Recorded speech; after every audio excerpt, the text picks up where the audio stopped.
Hello and welcome to The Backlash. It is Monday, February 23rd, 2026. I'm your host, David J. Riley. Thank you so much for joining us today. I need to remind everybody, please follow us across all of our platforms on X at Real Backlash, our website, thebacklash.net. Subscribestar at subscribestar.com/thebacklash, patreon.com/thebacklash.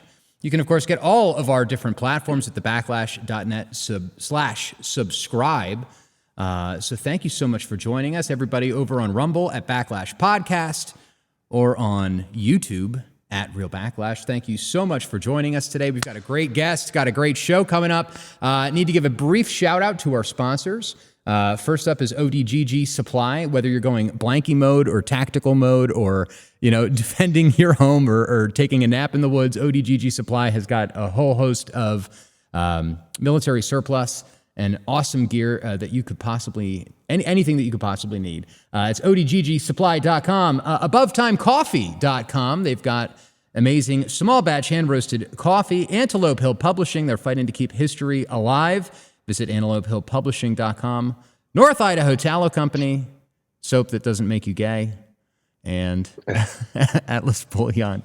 If you're concerned about what's been going on in the precious metals markets, please visit atlasbullion.com. All right, without any further ado, our guest today is the one and only Casey Putsch. Casey is running for governor of Ohio, and he is running against Vivek Ramaswamy. So Casey, thank you so much for joining us today. Tell us a little bit about yourself and what led up to this decision to run for governor of Ohio. Yeah, thanks for having me. Well, a big car guy, live with my wife, my 3-year-old daughter, and a little bun in the oven here in Perrysburg, Ohio. Grew up in Tiffin, Ohio, so Northwest Ohio forever in that regard. The family business growing up was a little rural golf course. So we worked 7 days a week, sun up to sundown, learned all the personal responsibility and work ethic growing up in that environment, of course. And then family going back generations and generations, a lot of military men and people taking responsibility for themselves and caring about their community and family.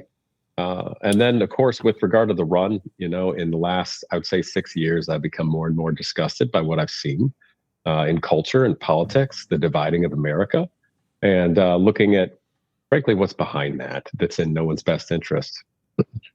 And a few years back, I started taking more serious thought about potentially running for office, maybe even Congress, things like this.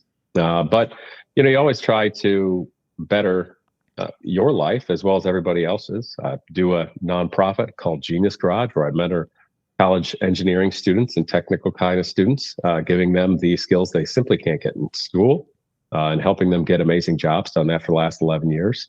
Built the high efficiency diesel recyclable car concept called the Omega car. You might have seen that. I did Tucker Carlson's show about a year ago with that and spoke out in support of Donald Trump when he was running for president last time.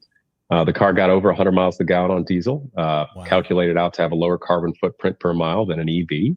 And actually it accelerates my Dodge Viper 0 to 60. Beyond that, I build watches from Swiss Parts and such, and that's a little business there. But more recently, with regard to me actually running for the governor of Ohio as a Republican candidate, I simply did not like what I saw for both of the candidates, for the course, the Democrats, that's a terrible choice, and Vivek Ramaswamy, who looks to only be a globalist Trojan horse and in no way representing anybody's best interests. So here we are. Yeah, that's incredible, man. Swiss, you build watches? I have not heard. I have not yet heard that. That's crazy. Yeah. Wow. Just tiny little machine, and thought it would be a good business that I could do since I have a daughter and a little one on the way. Wanted to be able to spend more time at home rather than long hours in the shop building cars. So that's something I got into doing, and I've got a nice construct to launch a business. Actually, I would have launched the business already had I not decided to run for office. Yeah. No. Hey, tell me about it. I know how difficult it can be. I ran for governor of Idaho back in 2022.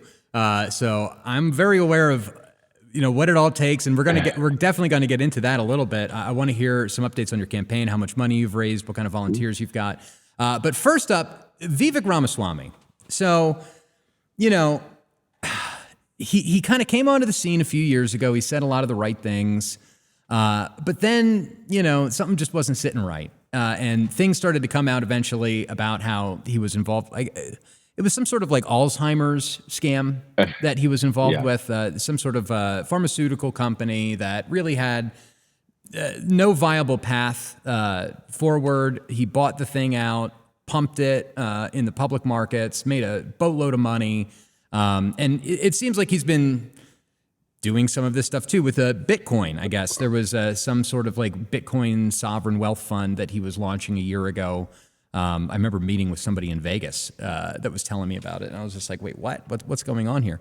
But you've taken a very strong stance against Vivek. Vivek, however you say his name. He's an anchor baby. He's not an American. And now he's out here writing these articles like, what is an American? Trying to define who we are as a people. What are some of your thoughts? How did your journey on Vivek kind of build up and to where you got to now? Sure. Well, we all saw him when he was running for president, and I frankly didn't pay much attention to him because that's not somebody who's going to win. Beyond just a superficial look at like, oh, he says kind of the right things. Seems like all Donald Trump's talking points. And hey, he's brown, so maybe the libs will leave us alone. And frankly, that was my point blank thought. Yeah. But I didn't pay that much attention. He polls worse than Chris Christie. I can't even say Chris Christie anymore because I always say Chris Krispy Kreme Christie. It stuck with me. But he polls worse than Chris. And so then he just kind of goes on the tour, still buying his way on every podcast, saying the right things because it seems like he's trying to suck up and ride the coattails of Donald Trump. He's obviously very connected to J.D. Vance, so that whole ecosphere is about the same. But he gets appointed to Doge, and the way I like to say it, tongue in cheek, it's like, but then we get to the time for him to start doing something when Trump gets in, and then he punches out, and he didn't do no Dogen. But he's been out there talking and in the spotlight, meanwhile just raising his net worth, doing nothing in public office, helping nobody for anything. And now he's going to run for governor of Ohio with the most astroturf I've ever seen in my life, endorsed by everybody so early on. It makes no sense, clearing the field the whole way. And every fiber of my being was just telling me that is wrong. That's not organic. There's something foul afoot. Obviously, and if you pay enough attention, and frankly, to his detriment, and I think the positive of the United States and people at large, he's been out there so long that despite the massive astroturfing and being on every single podcast, TV, media thing possible, he's been out long enough that the cracks in his polished facade are showing. The emperor has no clothes. And when you look more carefully at all his business doings over his entire life, you look at it, you kind of ask the question, what's Vivek ever actually created that helps anybody or is tangible, despite his massive wealth? Because I still don't know. But I do know that he bought the rights to a failed pharmaceutical drug. Yes, there's his looks like, I imagine he can afford a pedicure, but I don't think he should be showing it off. Anywho, he buys the rights to a failed pharmaceutical drug that allegedly had some small effect on memory loss, and creates a company with a small number of people, including his mother, who writes medical papers and things touting that this could be a potential direction for the cure for Alzheimer's. And then as the story goes, creates a publicly traded company with a market cap over $1 billion. And he cashes out with tens of millions of dollars before the company tanks because the drug did what it always did, fail its trials. And when people look back at that, it's hard not to say that was a scam. It's hard not to look at it and think that because what did they do? What value did they create? What did they do to make it better? It just looks like a shell game is what it seems like to everybody. Yeah. And then as we look deeper, this is a guy who took a $50,000 scholarships from George Soros' family money when he was in college, despite already making well over $500,000 a year, I saw reported. And this is a guy who was born to Indian foreign nationals. And if I'm hearing this correctly, his mother came here while she was pregnant. I don't think his father ever became a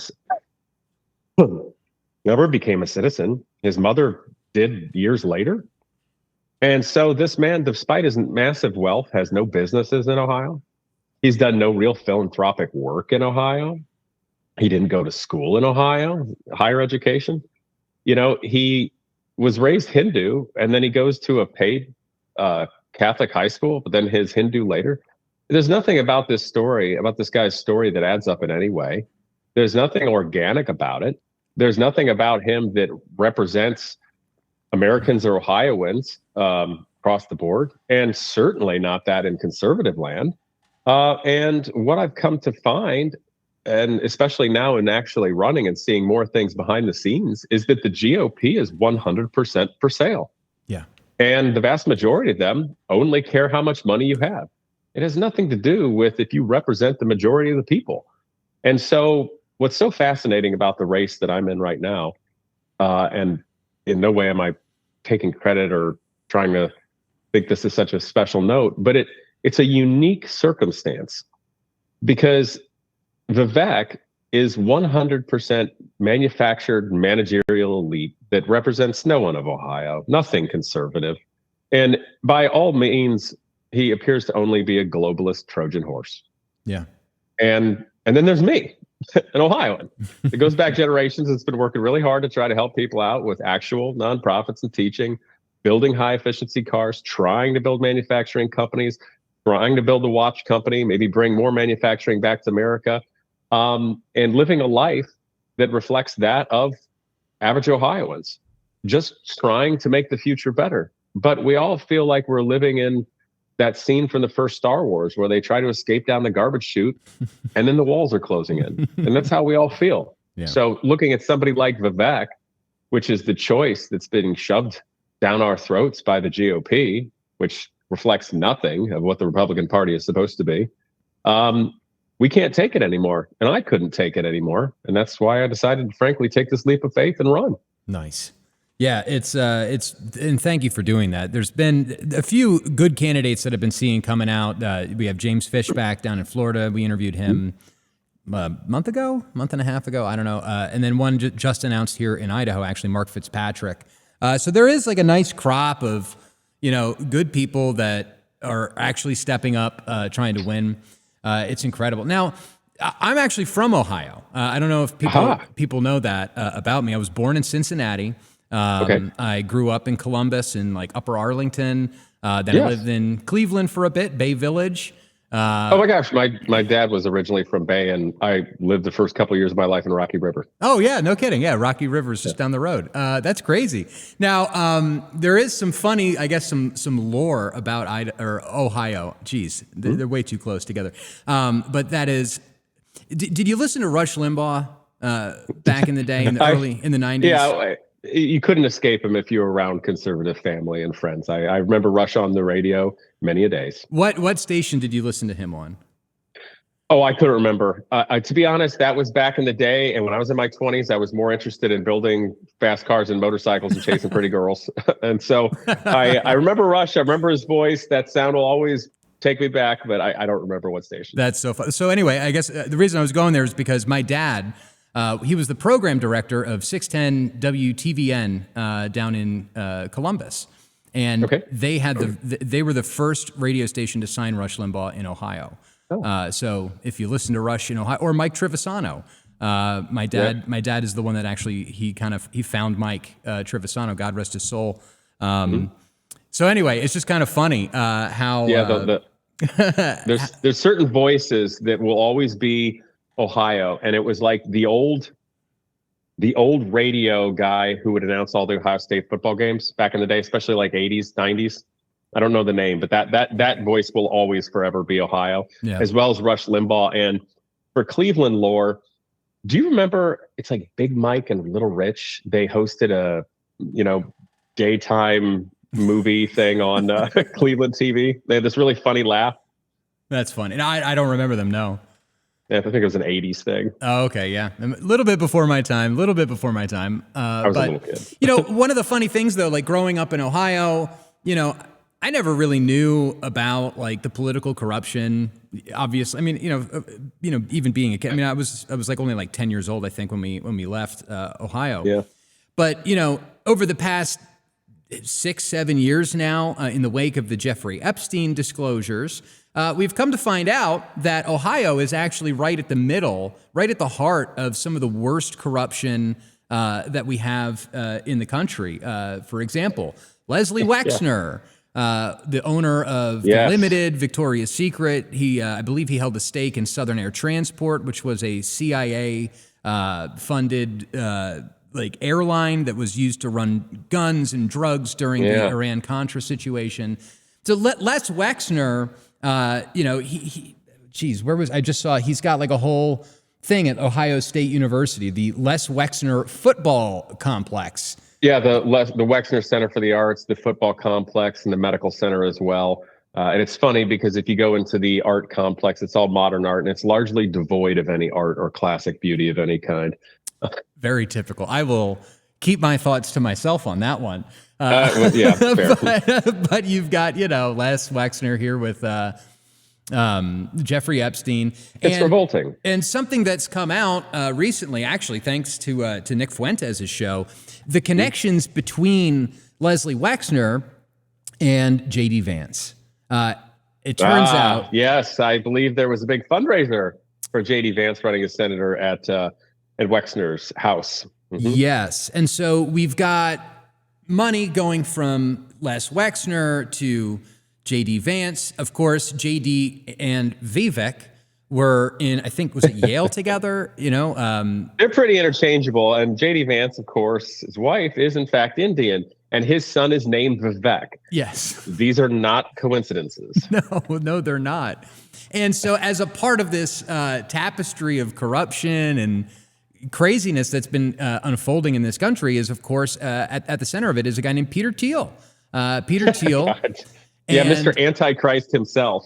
Right. And so they are, from what I understand, along with, Palmer Luckey, they are trying to put... Palmer Luckey, the self-described radical Zionist, right? That's what he called himself on Sean Ryan? Yes. I wasn't going to bring that up, but maybe I will now. I'll see if I can get the clip. He's an unusual character, isn't he? Yeah, he is. I texted him Merry Christmas, and I don't think he had any idea who I am or how I have his phone number. But anyway, so I'm sure he has the ability to find that. I'm sure he does. So he's building this company, Anduril, which is like they want to make missiles, drones, all kinds of like optical things for military people to be able to like see behind corners using all of this different technology. But they're trying to put their manufacturing in Ohio.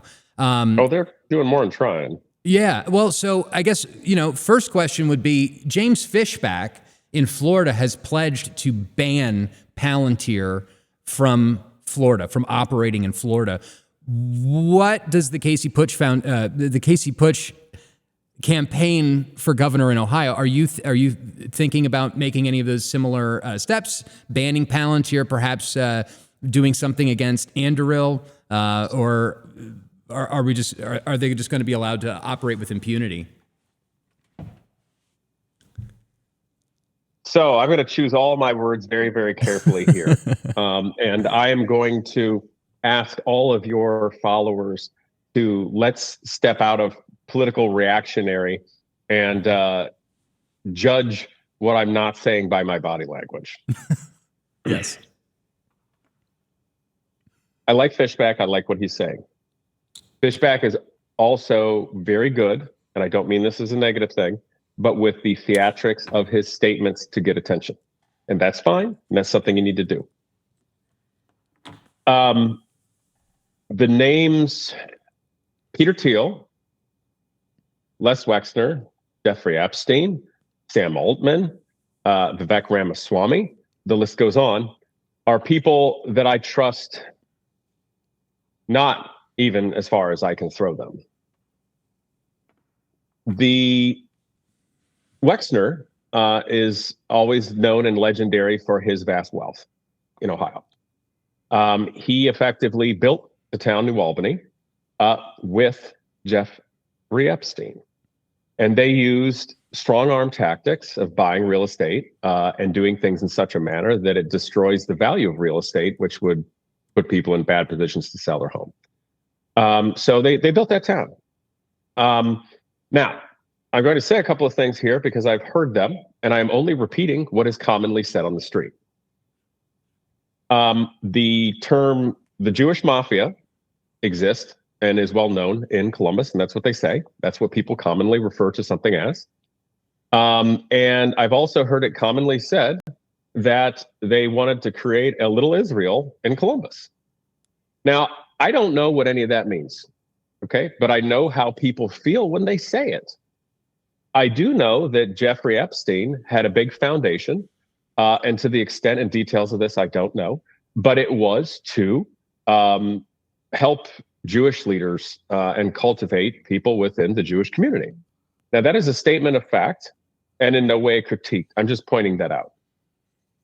But it is both surprising and a bit frightening when we look at just how closely tied to Jeffrey Epstein he was for how long.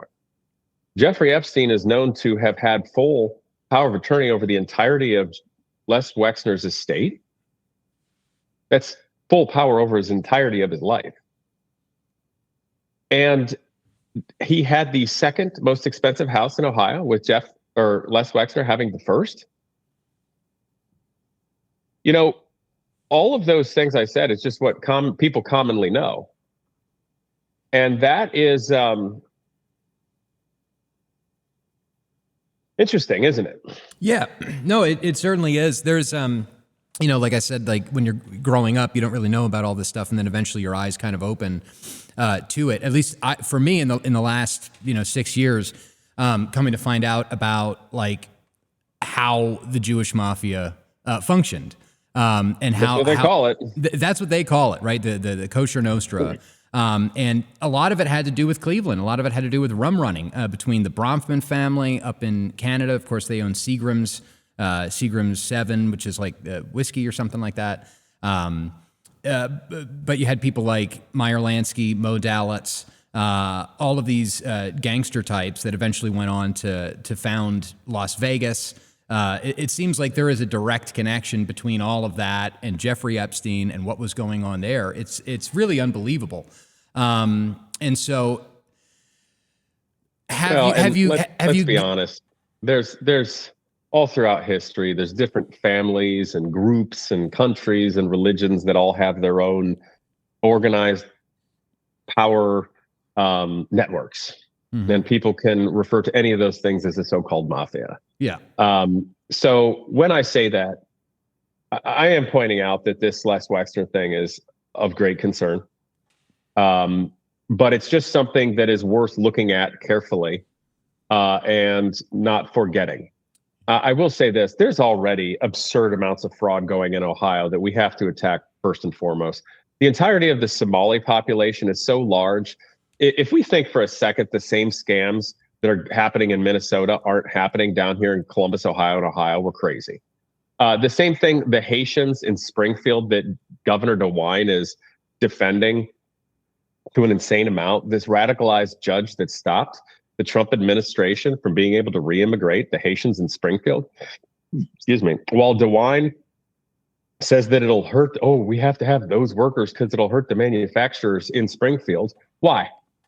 You're telling me these third worlders are better workers or more intelligent than Ohioans, the jobs they're displacing? I don't think so. If it does anything to hurt the manufacturing, it's just because the manufacturing had a much higher profit margin by having cheaper labor.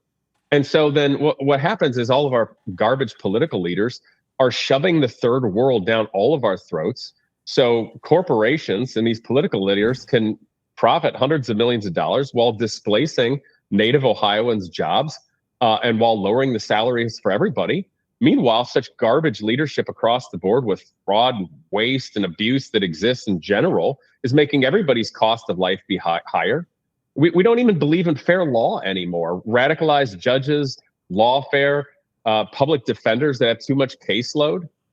When you start realizing that the government can just keep screwing your life up so badly, everything costs more, people don't trust in law, people don't trust in tomorrow, and we're going to just sell out an entire state to data centers that Vivek is here to try to make us believe are going to be a prestige project and help us when they're only a leech to the entirety of the state and its people, making us subsidize the cost of electricity because they're doing nothing for power generation. They have massive tax abatements. They create almost no jobs, and it's just for maintenance. And so we're subsidizing the cost of the things to control us.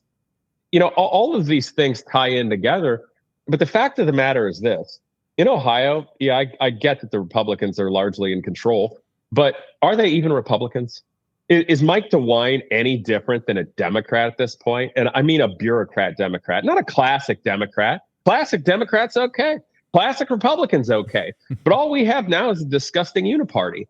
And the Republican Party in Ohio is 100% sold out to outside interests, to money, to globalists.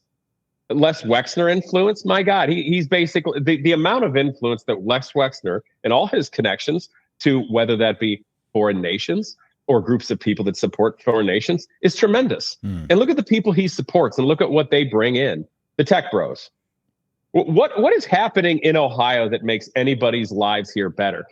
Where is the leadership that's removing the roadblocks to let manufacturing actually come back to places like Toledo, Cleveland, Dayton, that creates real jobs, where we create something tangible, an actual product for the world, not just data centers, so some evil tech bros that are too disconnected with the entirety of the world that like to lecture us on who the Antichrist is because they know they probably are the Antichrist. That's what we're doing. Not to mention the fact that Ohio is what that brought us over 100 years ago, two bicycle mechanics that built a functioning wind tunnel to test airfoils before anybody did that, to create a powered flight machine with engines that are supremely heavy by what power output they have, and be able to fly it as bicycle mechanics. Oh, please. Not only would they be regulated into oblivion today, something such as that would never happen. I built a 100-mile-a-gallon plus car on diesel that's a recyclable car concept. Have an entire pro forma for a startup material science company that can build automotive parts, home goods, motor vehicles. There's no support for anything like that. And private equity companies will only put money into easy, stupid things like data centers, AI, cannabis, because it's easy. Anything that's addictive and will control people, but nothing actually good for society. We have tariffs that is supposed to bring manufacturing back to America and not just totally be a tax that ends up hurting all of us normies so they can pat themselves on the back. And I've been building a watch company, and I can build watches, and we could bring watch manufacturing here back maybe to Toledo in the greater area that I live in. But where's the support, even though we have tariffs, to do anything like that for normies? We've got the Artemis missions going to the moon over the next few years. And I recently prototyped a watch that meets all the requirements for NASA for an astronaut. So not only could I build a company here in Ohio, I could supply all the astronauts American-made watches instead of Swiss-made watches. But where's the support? Where is it?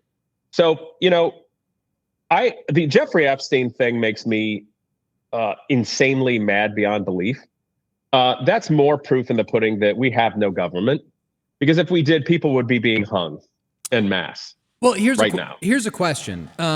So I know Idaho's... I'll come back. Did you like my rant? No, there? Very good, very good. So I'm not as aware of like the Ohio, the Constitution as far as like what the governor is allowed to do.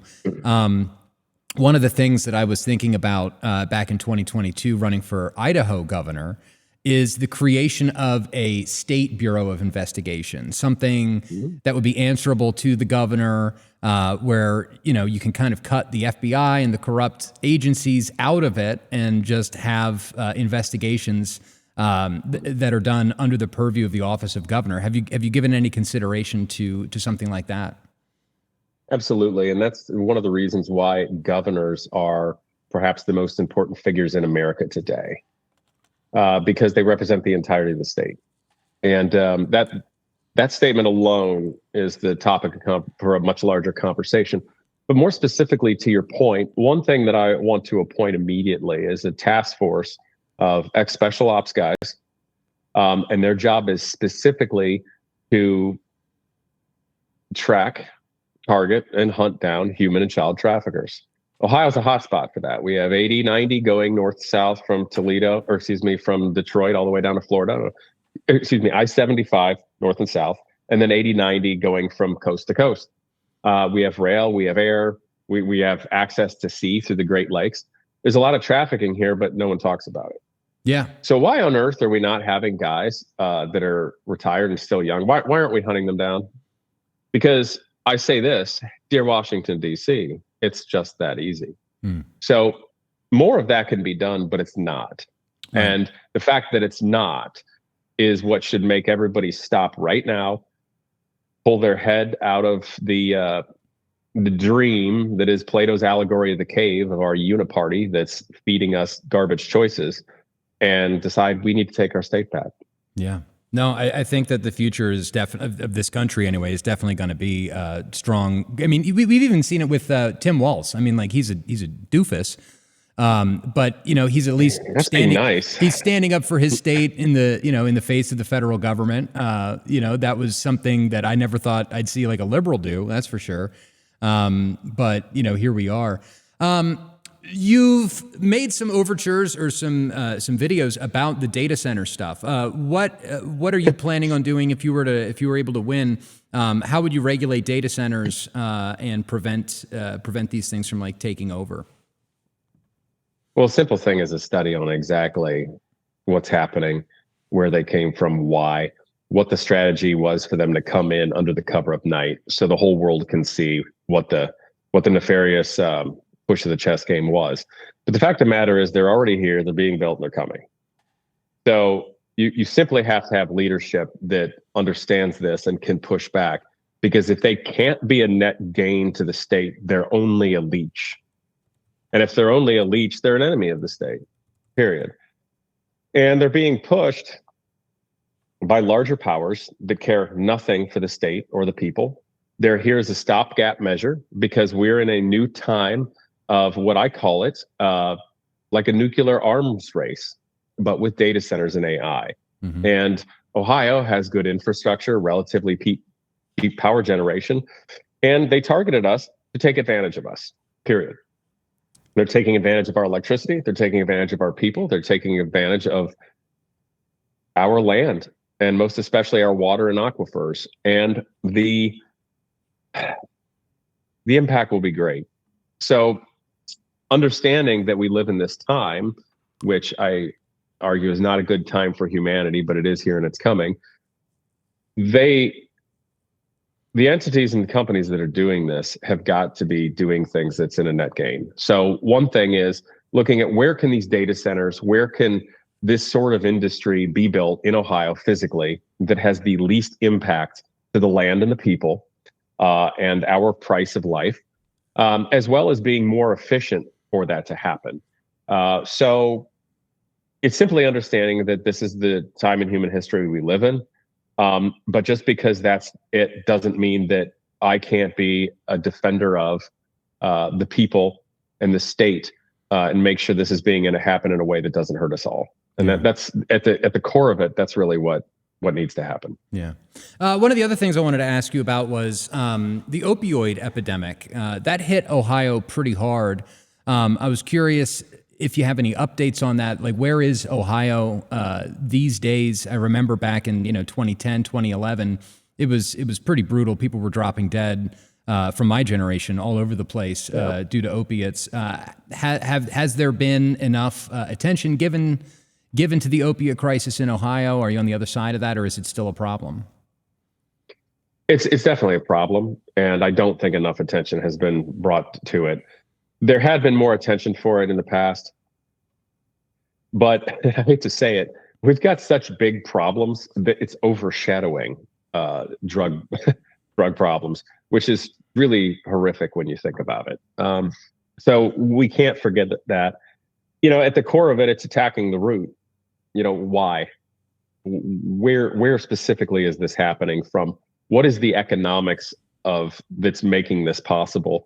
That has to be attacked viciously, because if you attack that and you make it it's like anything in life. If you make something not profitable or not feasible or too much effort for somebody, they're not going to want to do it anymore. So understanding things like, what are the roadblocks that's stopping industry from coming back to Ohio? Well, we need to get rid of those. So big investors will actually want to bring it back. But what are the things that are facilitating allowing the negative things, whether that's opioids, drugs, human trafficking, child trafficking happening here, and attack it viciously, openly, and unabashedly? Now, what about what's your position on affirmative action? Maybe this is controversial, maybe not. I don't know. In Idaho, it's illegal. We made affirmative action up here illegal, and I think that there was definitely a linkage between young white American men being unable to find work, getting passed over for less qualified people. Of course, we're seeing that with H-1B visas that are going on too. So what would you do as governor to kind of combat that and to, if you will, rehabilitate white American workers that have largely been neglected over the past, 20, 30 years? Well, affirmative action is just racism, isn't it? Yeah. True. That's all it is. Yep. DEI, et cetera. Now, I met a nice man the other day down in Southern Ohio, and he was kind to me, but he said how he didn't like me speaking negatively about DEI because it helped him. That's fine. But all of these things are inorganically trying to manipulate humanity. What are we doing? Everybody knows the memes exist everywhere that straight white men are the most discriminated against people in America. It's true. But if you say that, you're a Nazi. We're done with that. If you point out any fact of the matter in life, you're a racist. But it's like back in my day, they just called that pattern recognition. So I think the biggest thing is the beauty of now is people are over it. And if you can just talk about it directly and go, okay, guys, what are we actually doing here? Like, if you want to be racist and you just want whitey to go away, well, then just say that. Okay. If you want to be feminist and you hate all men, that's cool. Just say that. Can everybody else, including me, who's cool with other people, regardless of who you are or what you've done, just be cool and go on with their lives? Can we go back to, they say, meritocracy? It's like, hey, if somebody's actually the best person for a job, hire them. Why would you hire anybody else? And the other thing is, look at the H-1B visa things. 72% of those people come from India. Okay, now that's more of a federal thing, the H-1B visas, but that's something Vivek Ramaswamy wants to push. And the reason people want H-1Bs is because if you're part of a corporation, if you're a corporation or a billionaire, you can save tens of millions or hundreds of millions of dollars a year by hiring H-1Bs cheaper than Americans. And then you displace jobs. So there's a lot more competition for young Americans that have done everything right and went to expensive schooling and tried really hard and gone to internships and gone in debt. And so now we're just letting corporations and billionaires make more money by literally destroying the future of America and Americans, diluting it with people who aren't even citizens, and then lowering the job market. Oh, I'm sorry, but if I point any of that out, I'm just racist. Now, we're done with all that crap in a time in America, because the fact of the matter is we simply have to look out for our citizens first and foremost, our native people first and foremost. Now, notice that I used the word citizens and people. I didn't say a darn thing about color or age or ethnicity or anything. Why can't we just take care of our own? Why can't we get over it? And the answer is simple, because the political industrial complex keeps its power by keeping everybody divided and fighting. That's why we're in a never-ending evolution of changing of verbiage and words. It's like, oh my gosh, well, we're MAGA now. And it's like, okay, if people like America first, great, that's something we can get behind. It's like, whoa. America first is not good enough. Now it's America only. And it's like, oh God, can we just take care of America and Ohio and do the things that are working in the best interests of all of the people and our future? I'll give you another example. So the Genius Graduate Educational Programs I created, been doing it for 11 years, the 501c3 public educational charity. And the point was a skills bridge from the academic world to the so-called real world. Because in college, you can graduate a 4-year degree in engineering and never turn a screwdriver. And that's ridiculous. And I figured if I was going to be involved with cars and airplanes and building stuff anyway, as a hobby, I should do it in a way that matters. Use my so-called Rolodex full of amazing people to help mentor and do a common goal project. So we build professional level race cars and airplanes and mentor young people in automotive design, et cetera, get some great jobs. Now, I, as a white guy, to my own time, effort, money, life, have helped out young people of every ethnic background you could think of, different sexualities, but that's not my business, so I don't ask. And I only ever pick people based on what's in their head and their hearts, and look at their resume and say, hey, you seem like a good person. I'm going to give a shot. You're an American. Let's rock and roll. And that's what I did. But the left doesn't help do anything like that.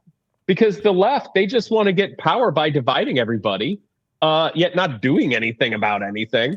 And then in the right helps a little bit because it seems like conservative Americans actually care about America and can look past silly, superficial things.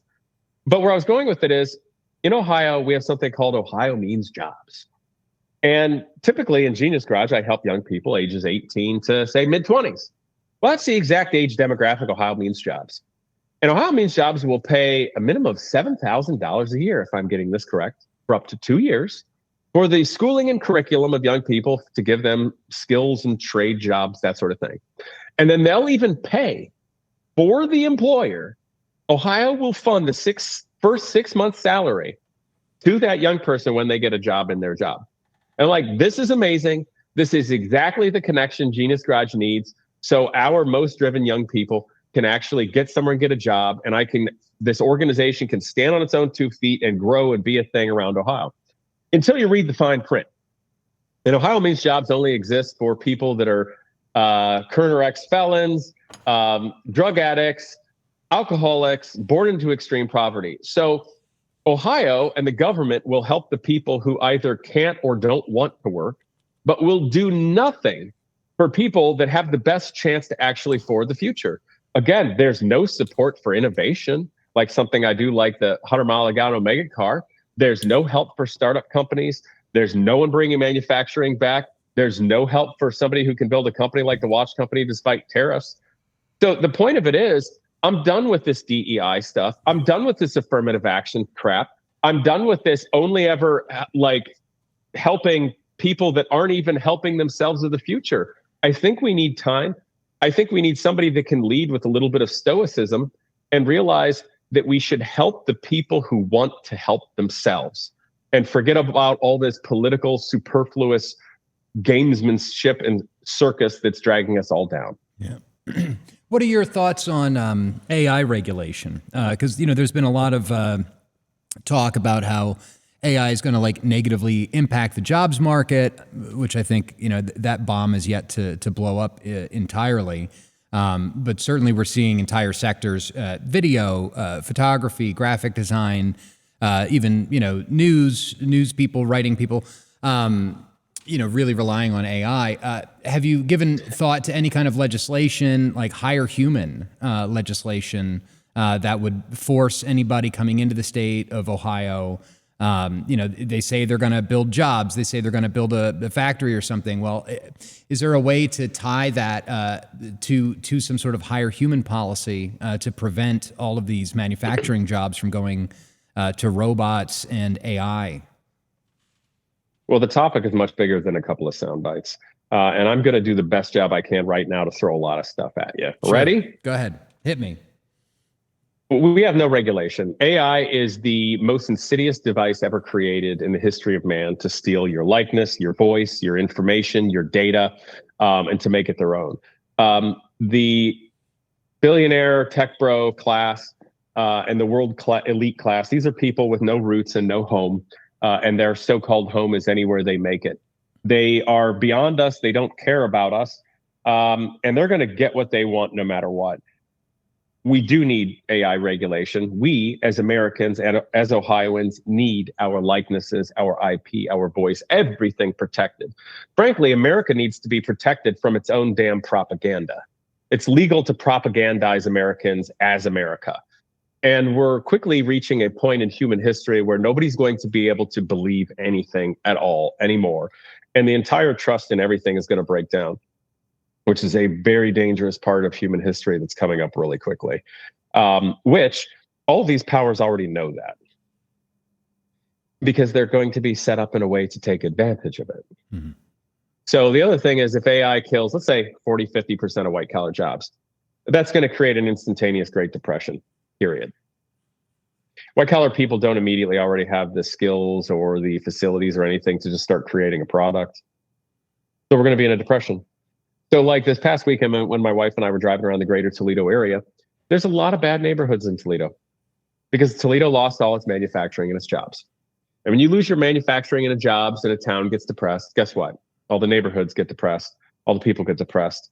Crime comes. Everything else bad comes. Drug trafficking, human trafficking, etc. But there was a time when Toledo was prosperous, and all the worst neighborhoods around downtown were by the Gilded Age mansions.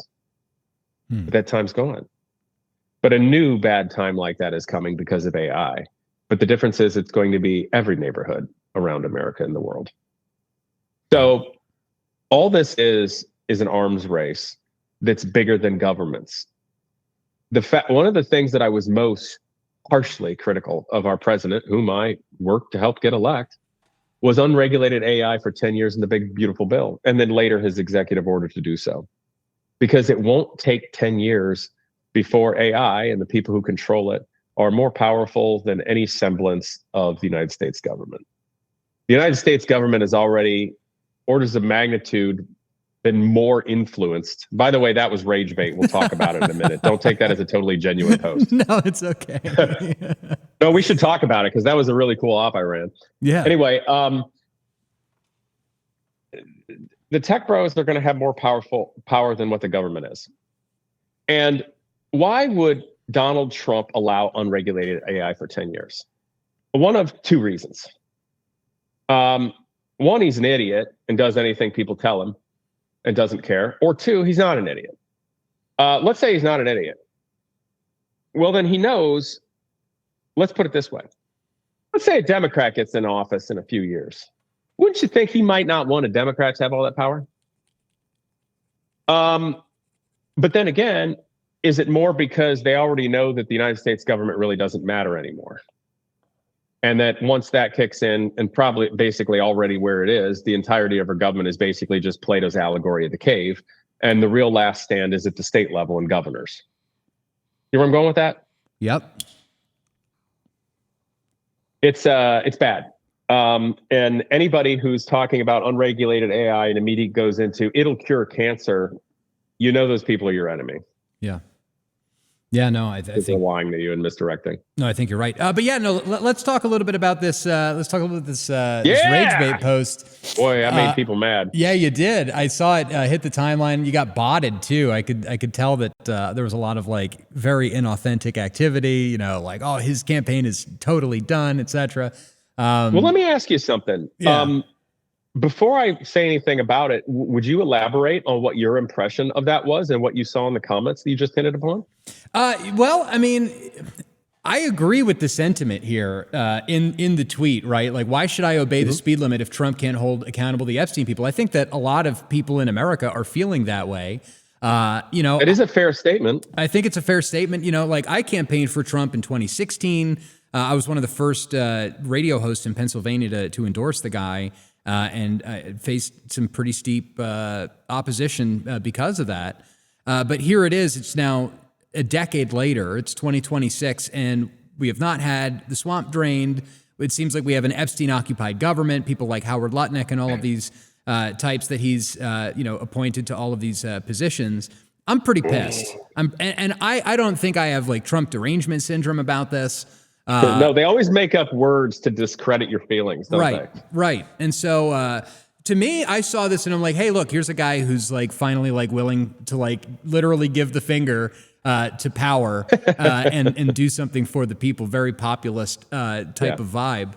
So that was my impression of it. And then, of course, just seeing, all of the bots. I mean, like being on X, and seeing what's going on with Fishback, seeing what's going on with you can tell that there are these bot campaigns they're out there to try and influence the way that we feel about, these campaigns before they're over.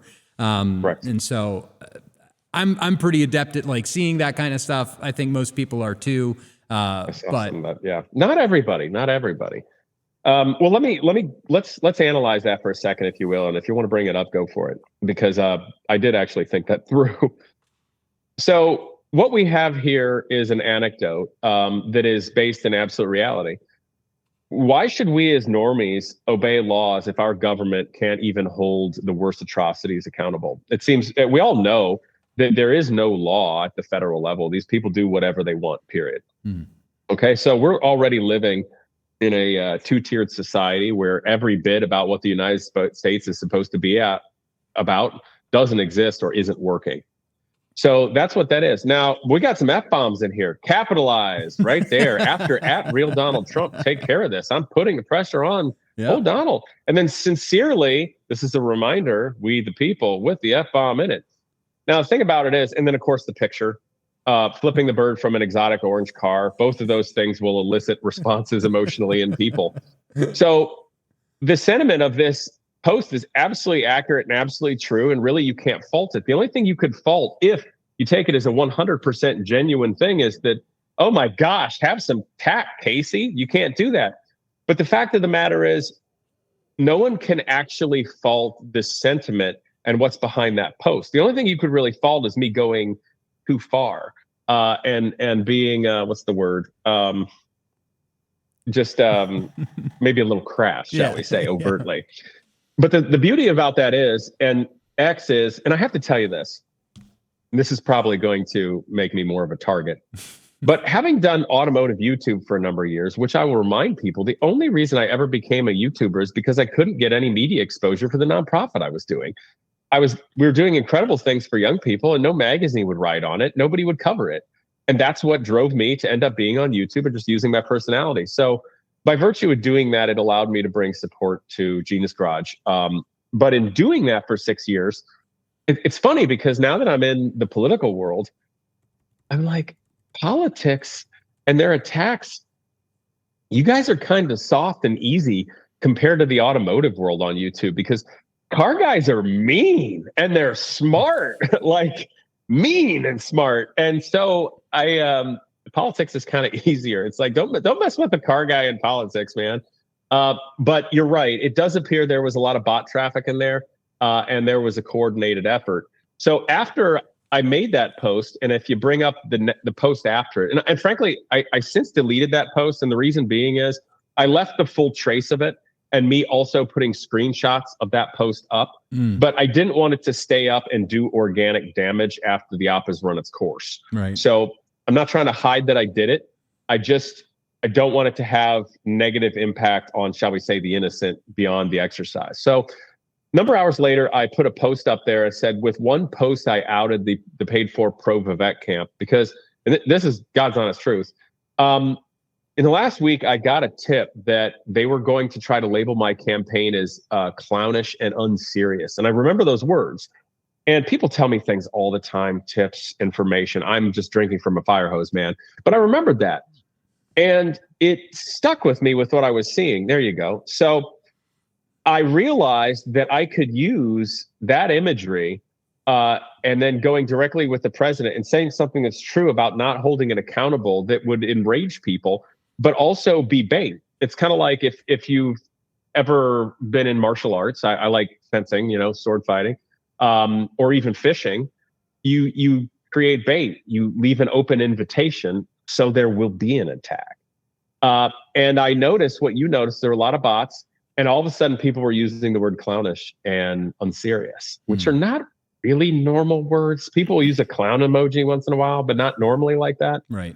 And the way it got even more fun was Milo Yiannopoulos, whom I barely know the existence of, but he's an interesting character. He commented on it, and then he took a screenshot of it and commented on his post and made a big grandiose thing about how I am both clownish and unserious and have zero political acumen, and he didn't want it to be that way because he hates Vivek, but all of his friends were right about me. And I'm like, manipulative, interesting, overt. This is a person who has never posted about my existence ever since being out. I don't know. I've had no interactions with. And now suddenly you come out? So when I made that post about saying it was bait, that was after he did it. So he put a big grandiose post comment on it and said, it wasn't bait. You didn't. We were disappointed in you because you're clownish and unserious. And so he, of course, got lit up in the comments. Lit up.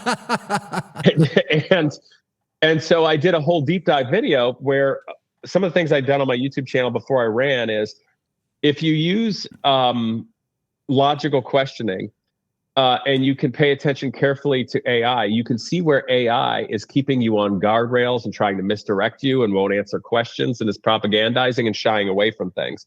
But you can use games to jailbreak AI, and I've done that a lot.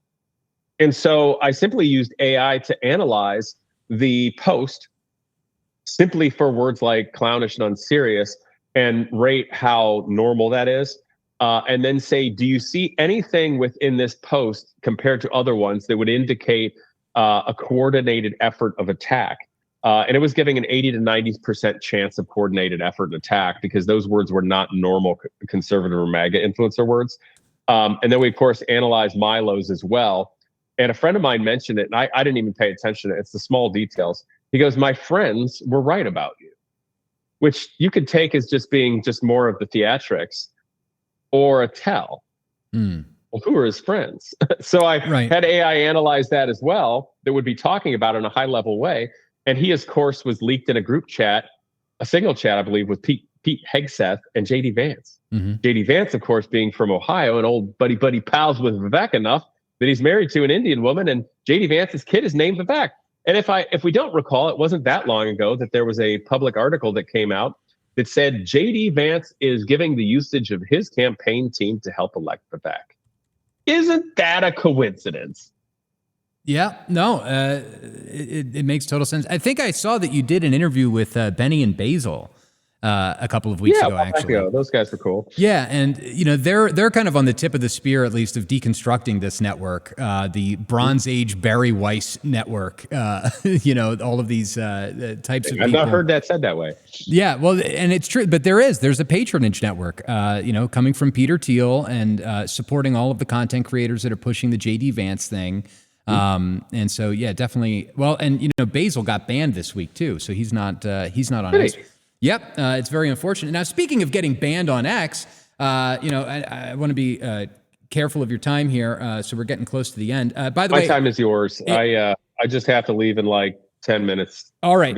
If anybody has any super chats or questions for Mr. Putsch, please get them sent in on either Rumble Rants or YouTube. And, you know, we will ask your questions to Casey. But it is interesting. It seems as though Vivek Ramaswamy has been bullied off of social media. Yes. How has this affected your campaign? Has it made things easier, harder, more difficult? Well, when that happened, it was a lot of fun because, you know, the truth of the matter is me coming out with my campaign in December was what people were hoping for, a real person actually running, because people were disgusted by being astroturfed and built-in Vivek, and all that latent frustration with people manifested when they saw the contrast of me being there. So when that happened, the whole internet was abuzz because, you know, it was a win for all the people that trolled him off. And it also showed people that the people do have an effect upon politicians and what they, you know, perceive as corruption and nefarious characters that you can push back. But after that happens, the nature of the game changes. And frankly, right now, it looks like the GOP is keeping Vivek locked in the basement, not letting him talk, because any speaking he does burns his own ship and the GOP down. So it was an interesting moment in this journey for all of us to see that. Yeah. We do have a question for you from our friend Book Track Grooves. Have you ridden a horse? Yes, I can ride horses. I would tell you this. Every time I've ridden a horse on my own accord, I have a great time, even in sports and anything else like that. every time I've ridden a horse that wasn't mine and belonged to a woman whom I was on a date with, I got thrown off. So my advice for young men is ride horses. Horse girls are cool, but don't ride the horses of a woman you want to date. The horses know, and they will mess with you on behalf of the woman. That's so funny. It's true, man. Dang, hold on a second. I just Why was the question, have you ridden a horse? It sounds like a setup. Right. It's just one of the, we've got a Book Track Grooves. He watches the show, and he always asks that of all of our guests. I like horses a lot. They're wonderful animals. Yeah, no. So I guess in closing, how has your campaign been doing? First of all, and I'll get this in the show notes below. I didn't get a chance to do it before the show. Your website is putschforohio.com. Of course, you can get involved, donate, and volunteer. But how are you doing? How much money have you raised so far, if you don't mind me asking? And you don't have to answer that question. But how much money have you raised so far in your campaign? And what date is the primary in Ohio? Well, the primary is May 5th. I believe early voting can start in early April. Us being on the ballot will be certified on the 24th. And what is this? Is this the 23rd today? So tomorrow, I think. Mm-hmm. Yes. So we did get all the signatures validated. There were no protests, so I assume we'll be certified tomorrow. The campaign's doing very well. If you judge it by the metrics of Vivek Ramaswamy, you might think it's not doing well because no, we don't have $20 million. And if you look at what it takes to raise $20 million, you would start going, hey, these people are being coronated. These are not actual candidates of the people. But to be perfectly honest, I can't remember exactly. I'd have to ask, our finance manager at the campaign and whatnot. But I don't know. I think we probably in the last couple of months raised about $100,000, and that's all from the people in donations, and that's incredible. Now, the one thing that people need to understand with the campaign is there's an entire team of people. It is not just me. I don't get paid anything at all. I stay the F away from the money, and we are wildly careful with accounting and all. But it does take funds to make a campaign happen. So we're having a profound effect. It is ramping up. And of course, when I say that with the campaign, that doesn't account to anything relating to outside interests that might want to support of their own accord, like PACs and such. Keep that in mind. Because, truthfully, campaigns and finance and how this whole world works is not something that the average person really ever thinks about much. So the short answer is the campaign's doing very well. And the GOP, the very sold out Rhino GOP that it is in Ohio, and old Vivek Ramaswamy, they're genuinely very worried. And they should be. Yeah. Well, I'd love to see more people get involved, go door knocking, because it's one thing to run a campaign on the internet, but I think you've really got to get out and get people in the streets. One last question, and I can't believe I forgot it on my own. Thank you to Book Track Grooves. What has been going on in East Palestine, Ohio? Because that blew up in the media. Everybody talked about it for about 2 weeks. It became a major campaign thing I remember J.D. Vance showing up there with like a stick in the water and all this.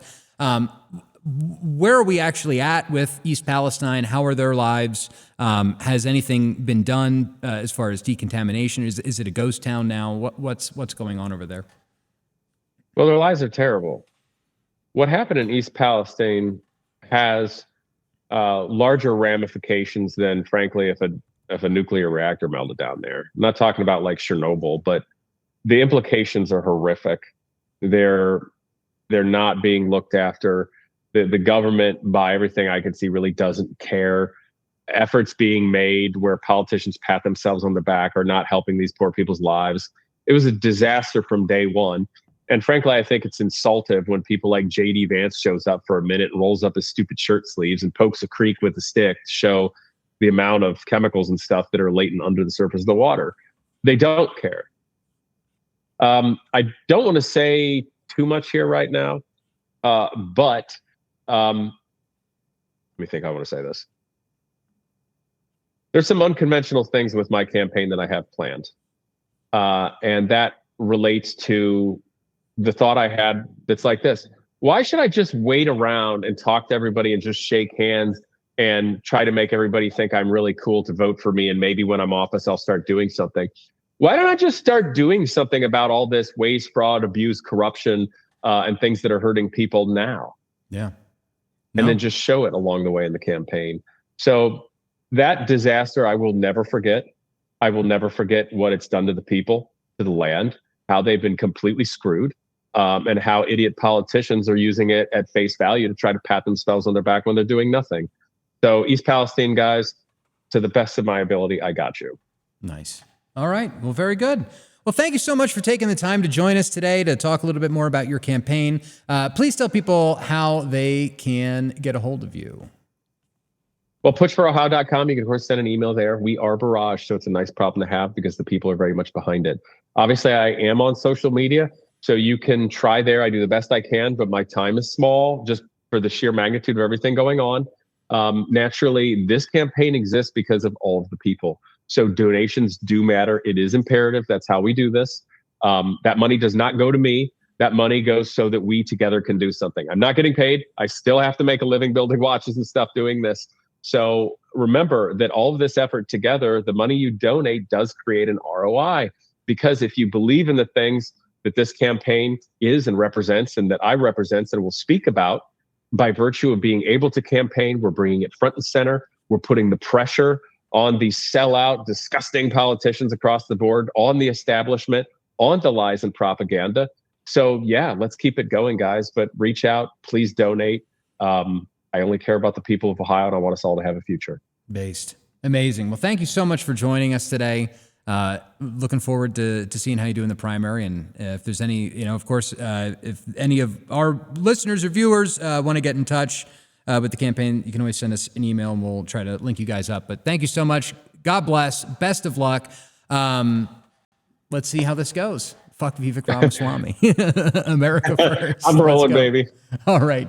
Well, God bless. Cheers. Bye now. Thank you so much for coming on. All right. Very good. Well, look at that. We've now had two of the best people running for governor in the United States on this program. Very, very cool. Looking forward to having a third one on maybe in the future. We'll see how that goes. All right. Well, thank you so much for joining us today. Do have to give a big shout out to all of our sponsors that make this program possible. Number one being odggsupply.com. ODGG Supply, they've got all kinds of stuff, whether it's military surplus blankets, tactical gear, all kinds of stuff. You got to go to odggsupply.com. I'm not doing I need to get like an actual printed commercial for these people, but they've got all kinds of stuff, whether it's like night vision, thermal goggles, scopes for your rifles. ODGG Supply has got it. So please visit odggsupply.com, use promo code Backlash25, and you will get 25% off of your next order with odggsupply.com. Also, Above Time Coffee, been drinking, I just pounded a whole cup of this. I don't even remember what it was. Is this the New England Light Roast? I'm pretty sure that I'm drinking. It's incredible. But AboveTimeCoffee.com, they make small batch, hand-roasted, pro-white coffee. They're the only pro-white coffee company in the United States of America. So please visit AboveTimeCoffee.com. You can use promo code Backlash10. You'll get 10% off your next order. And it is some of the finest coffee I have ever had the pleasure of drinking. So big shout out to Above Time Coffee. Also, Antelope Hill Publishing. They are fighting to keep history alive amidst a regime of anti-white censorship. They're trying to pass on information needed to fight the anti-white regime, as personified by people like Vivek Ramaswamy. Their varied catalog includes a newly updated and expanded third edition of Dr. Kevin MacDonald's Culture of Critique, the essential modern text on Jewish identity, Dr. Ricardo Duchesne's magnum opus, Greatness and Ruin, the definitive scholarly examination of European exceptionalism, as well as works by Kerry Bolton, Paul Kersey, and Josh Neal. Antelope Hill recently brought David Irving's iconic Nuremberg the Last Battle back into print and have numerous translations of historical works from eras such as Fascist Italy, National Socialist Germany, and Civil War Spain, previously unavailable in English. There are also plenty of books on contemporary issues such as transgenderism, the opioid crisis, and Christian nationalism, as well as history books, novels, and children's books. So whatever your interest is, you're bound to find books that you like at Antelope Hill, all professionally published with sleek modern cover art. So help us and help our people by checking out companies that share our values and fight for our cause. visit antelopehillpublishing.com and use promo code Backlash10. You get 10% off your order. This book, by the way, brand new offering from Antelope Hill. The essay cleans up. It's a memoir about a, what was this guy's background? He was a Heinz Lohmann. He was a young medical student from Prussia that became a full-time activist with the essay. Very interesting book. Can't wait to get my hands on a copy and read it, and probably do a podcast with the Antelope Hill guys about this. Be very interesting. Also got to give a shout out to North Idaho Tallow Company. They make soap and skincare products that don't turn you gay. They don't have any endocrine disruptors in their products. They only use natural fragrances and natural beef tallow to make their soap and skincare products. If you go to idahotallow.com, all orders over $100 ship for free. So please visit our friends at North Idaho Tallow Company. And last but not least, atlasbullion.com/backlash.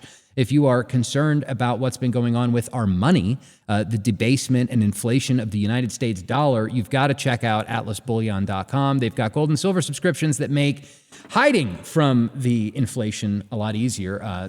You don't want to be stuck with cash that's getting actively devalued by the government. It looks like silver is at $88 an ounce today. Gold is at $5,225 an ounce. So there was a little bit of a overvaluation, a correction, and now it looks like it's grinding back higher. Go to atlasbullion.com/backlash and get yourself prepared for the great financial reset that we are living through.